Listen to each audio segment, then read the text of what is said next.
Welcome to Fundamentals and Homework to Bring Results. Pilates brings results. In fact, almost 100 years worth of results.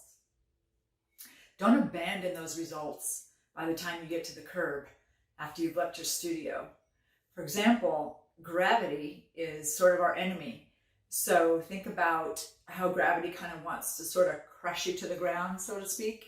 If you lift and grow tall, you'll combat that and you'll have great results when you leave the studio. So in the studio, we're working on lengthening and strengthening and changing your alignment and posture. So when you leave, you have to keep it up.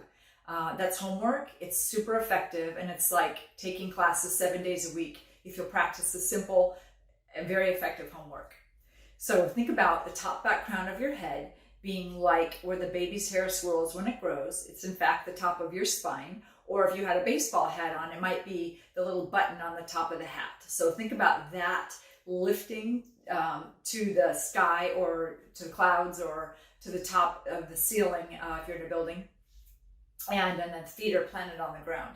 So again, gravity wants you to be here, but if you lift and grow tall, pulling up through the top back crown of your head, you'll win, and you'll see a difference, and you'll feel a difference, and people will notice a difference. You'll breathe better. You'll digest your food better if you lift and grow tall. So think about a long neck, kind of the décolleté that's open. Think about broad collarbones. This is all homework. You might have heard stand up tall, stand up straight. What does that mean? Well, if you lift and grow tall, it's kind of a quick fix. So that's going to be your homework. It's going to be challenging because gravity would love this. It wants you to drive like this. It wants you to be on your devices like this. So you have to kind of fight it.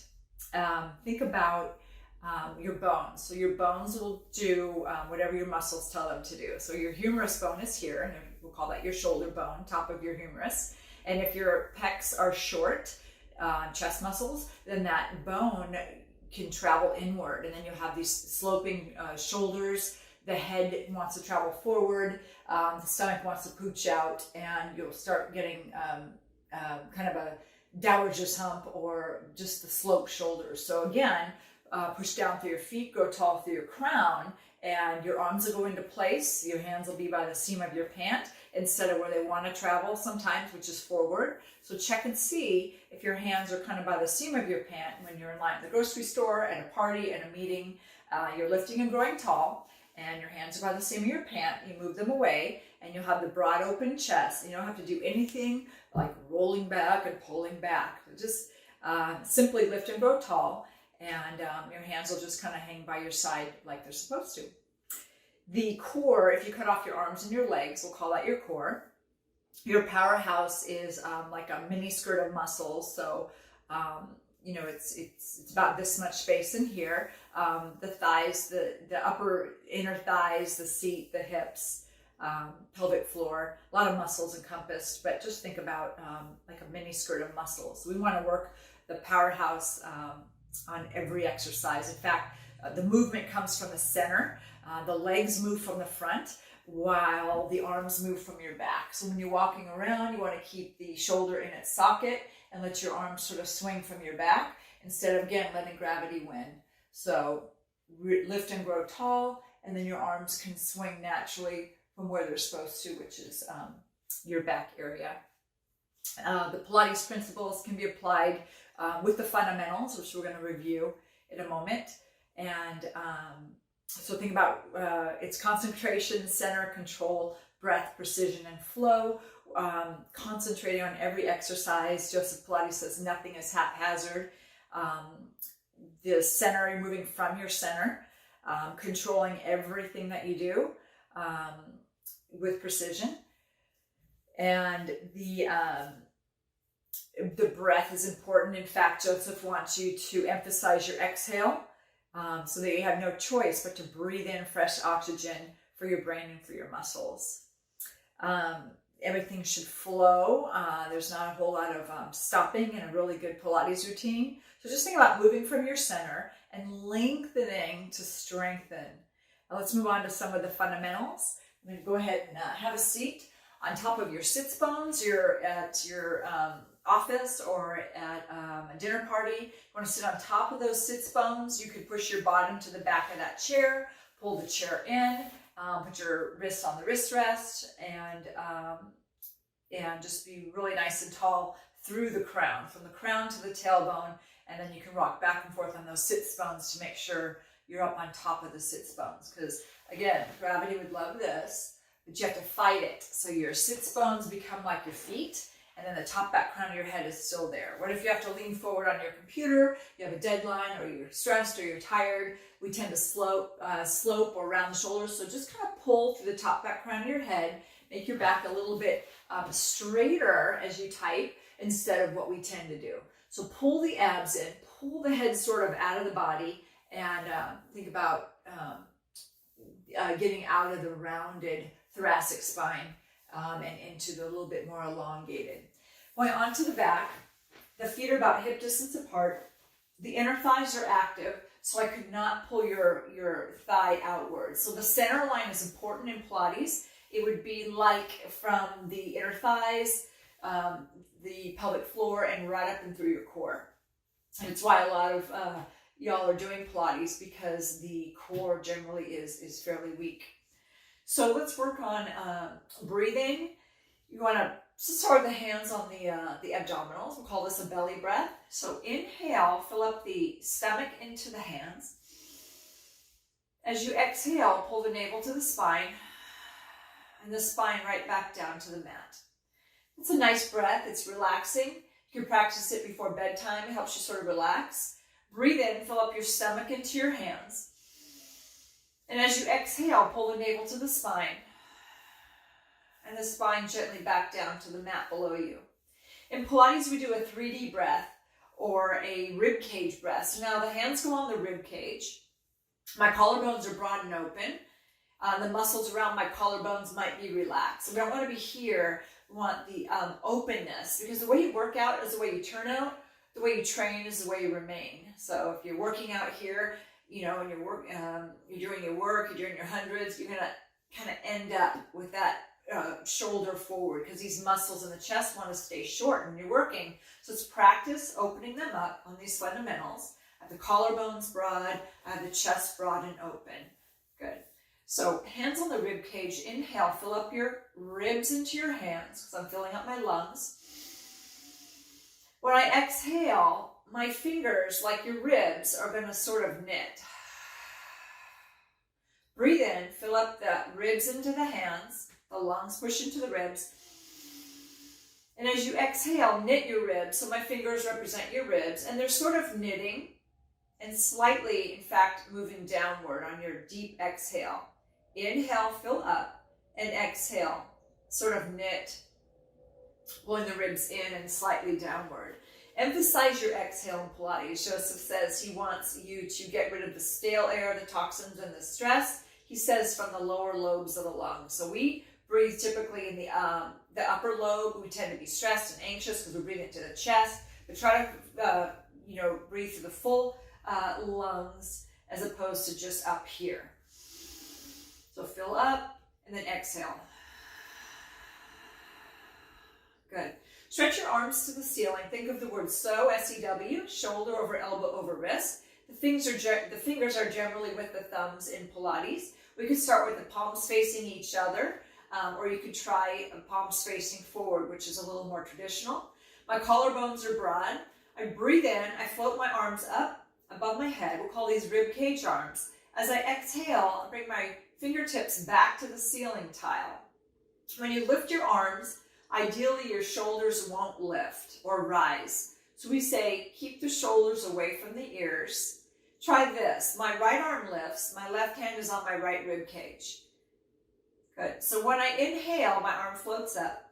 My ribs might want to pop and flare.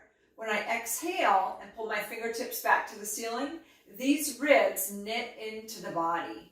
So inhale, the ribs might pop, and exhale, the ribs knit into the body. Think of the old-fashioned corset. Now, ideally, the ribs don't pop when you lift your arms. So we could go inhale, float the arms. When the arms lift, the ribs move downward toward my hip bones. As I exhale,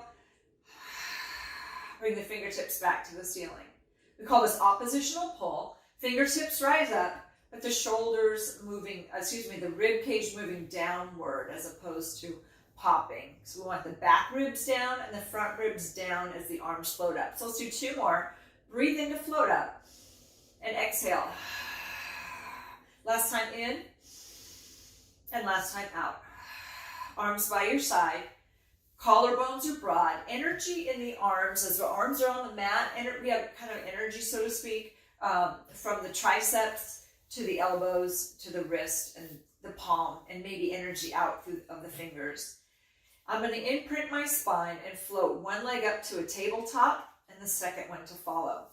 My knees are over my hips. I can lengthen my arms, put my palms on my knees, and then I'll know that my knees are going to be over my hips. My collarbones are still broad, so I'm not here. Instead, I'm nice and open. Arms by your side. Let's try one leg at a time. Sometimes we call these toe taps. So breathe in, tap the toe down into a cool brook of water, and exhale, bring that leg back up to the table. Other leg, inhale down, and exhale. I imprint my spine. Inhale to tap, and exhale. So you can think of, when you exhale and you're imprinting your spine, there could be a little blueberry between your low back and the mat, or you could think of literally imprinting your spine down into the mat for a little bit more stabilization. Try both legs same time. I can breathe in and then breathe out to pull these heavy thigh bones. The thigh bones are the heaviest bone in the body. Call it the femur bone. And we're pulling the legs up separately from the pelvis.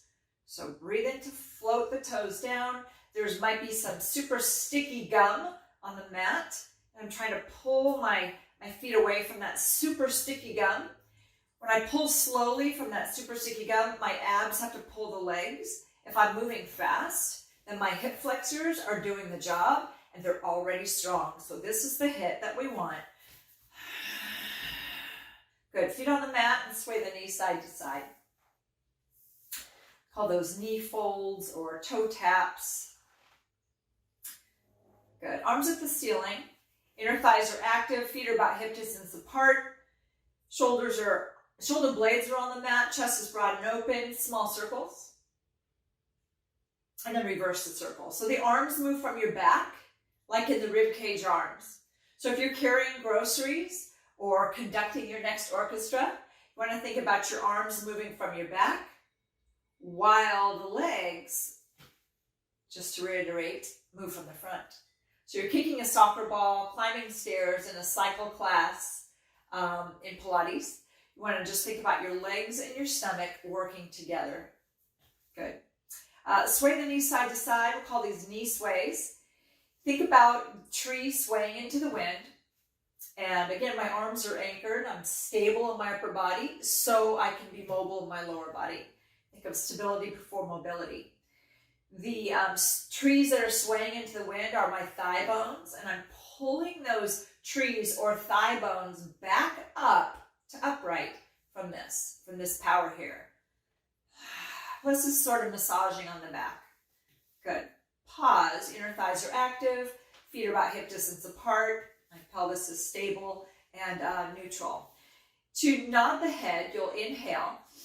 As you exhale, simply move the chin to the chest and then the chin back to the ceiling. So we call this a capitat nod. Think about the top back crown of your head. Remember where the baby's hair swirls when it grows? Think about that top back crown of the head going from the wall behind me to where the wall meets the ceiling, to back to the wall behind me, to where the wall meets the ceiling. That's the initiation to lifting the head in Pilates safely. So I breathe in. As I exhale, I head nod, so chin to chest. I keep exhaling. I engage my abs. My ribs knit. I slide my fingertips down toward my heels. I'm looking right at my abdominals, or maybe even my necklace, and rolling back down with control. Breathe in. Fill up the lungs. As you exhale, chin to chest, eyes to navel, and the crown of my head is now moving to that wall. Lower back down. Last time. Breathe in. As you exhale, chin to chest, and float up. Good. Lower yourself back down. Sway the knees side to side. Rock and roll to come up. I'm sitting on top of my sits bones. If I'm standing in line at the grocery store, remember, the hands could be by the seam of the pant.